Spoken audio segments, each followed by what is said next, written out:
Okay, I'm down at the very back of the property of Lakeside Apartments in Everett. We just got done doing some contract work out here. Asphalt, curbing. We got a little bit of striping to do. But I'm supposed to give a price for some added asphalt. So I'm down here at the very back. You can see this is Unit D and C. This is the clubhouse, which is also their main office. And there's some ADA stuff she wants to have, and we'll get to that here in a second. But for now, down at these very last stalls here, 1, 2, 3, 4, 5, 6, 7. You got stalls 78 through 84. We need to take out all those stalls underneath this carport, and that carport, the lowest, is down there, I think. But I mean, it's under 8 feet, I believe, or it's right about 8 feet, so it's really low. So very low clearance there, but there's a lot of tree root damage in there under the leaves. I had stopped at 82, but that's not correct. It's actually up here because there's a couple potholes in a couple areas there, and if we're going to remove all of that, we might as well remove this area here and get this looking right. So that whole stretch through these parking stalls, and then you'll see right outside of 81, I got a line, it'd be an imaginary line that goes over to stall 74, comes back up, goes all the way over to the curb, and all the way down and across. So it's kind of like a huge C or a huge U shaped repair that we need to do. 3-inch asphalt. Okay, so for this first patch, or this first repair, we'll call this repair number 1. It is 18 by 43 in those parking stalls. Okay, 18 by 43. I just moved over to the left. So this stall area, 18 by 43. And then from this point here, okay, from this point,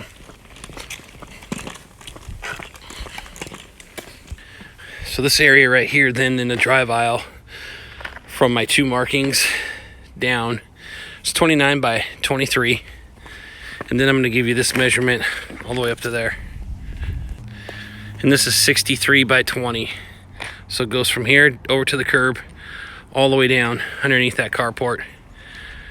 Okay, 63 by 20 through all of that area right there.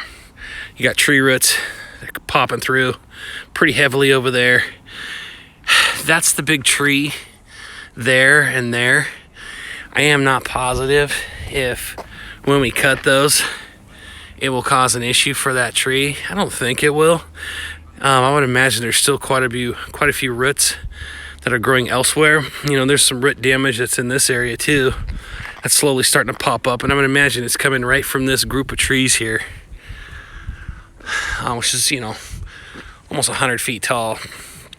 So I'm not sure if that's going to cause an issue or not, but we definitely need to remove those roots. We need to cut them, get them out of there.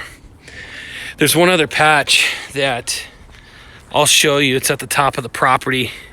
As you exit, as you go all the way up to the top and to the gate, over to the left, there's a 4x6 patch of curb right outside the gate. There's a sensor there, but the sensor does not work, so we do not have to worry about cutting through and hitting that sensor because it's on the outside of the gate and they don't use it anymore. So there's going to be a 6x4 patch up there, and then there's also going to be a 15-foot run of curb along the edge at the very top, and we'll get to that later. I'm just mentioning it now in case I forget. So the other thing we need to do is we need to talk about ADA.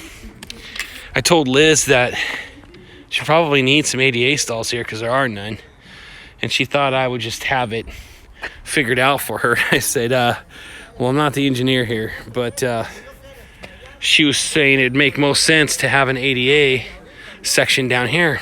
Well, here's the ramp that goes down to the clubhouse. This ramp right here, right now, it's at 10.8%. myself nor Liz has been told that that's the official path of travel for the ADA, but if we were to put 2 ADA stalls up here, then that's definitely going to look like, and it's going to be assumed that that is the path of travel for the ADA stall, and it's not compliant. So, in order for her to make this ADA compliant,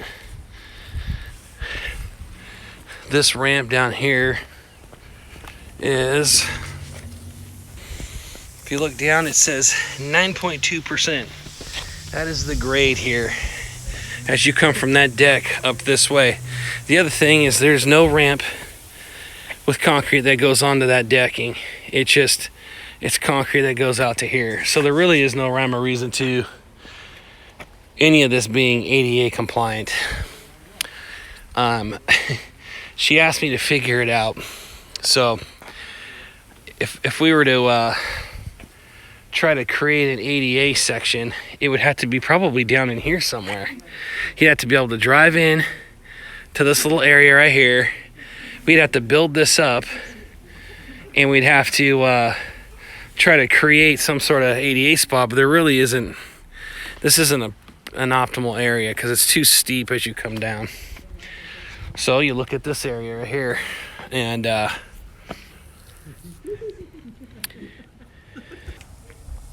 pushed pause for a second because I was trying to look and see what would make most sense to do this.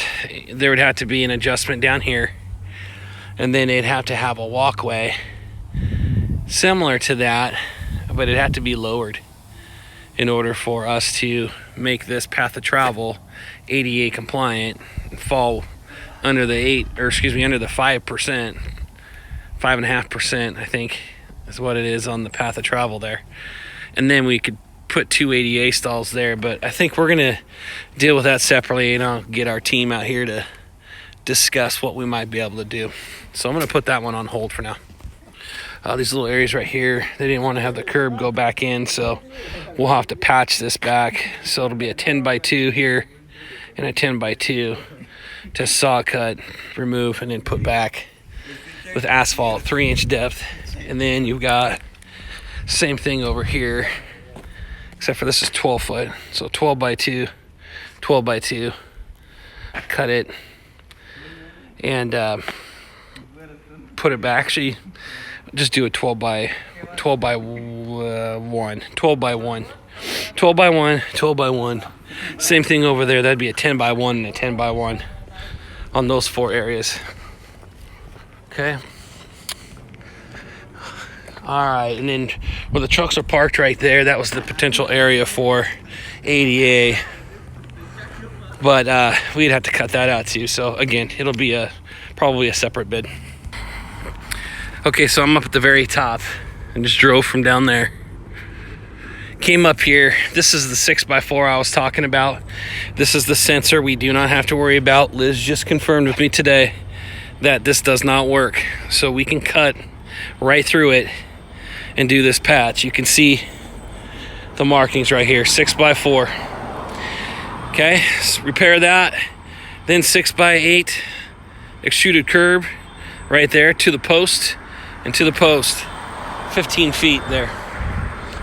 All right, and then yeah, as far as ADA goes, can't have ADA up here because there's no apartments that have ADA accessibility.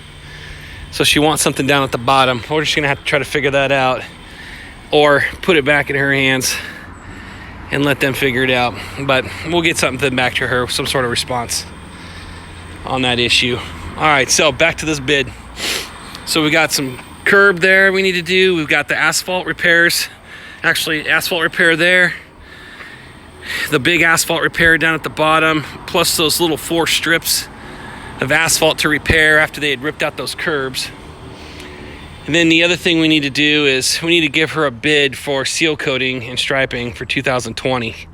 I'll have all the stalls, all the striping accounted for in here on not Workman's, but on Google Drive.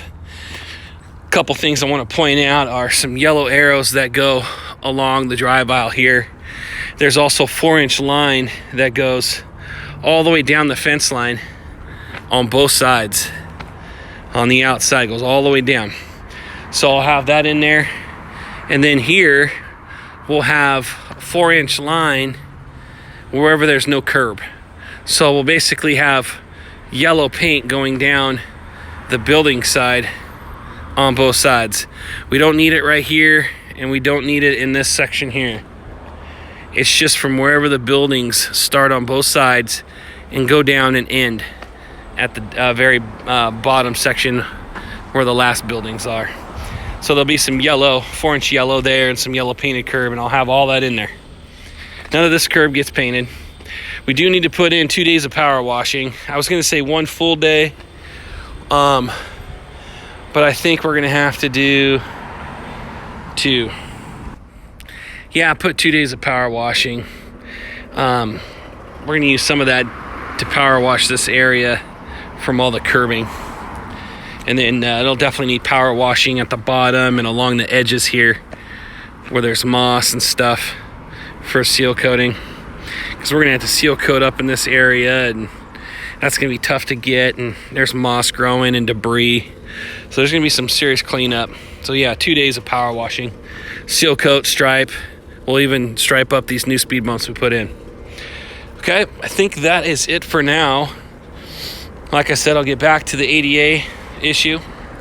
Yeah, hopefully we can get these asphalt repairs done this year, as well as potentially the ADA area if we figure it out, as well as getting that asphalt done and that little curbing there. Okay, thanks.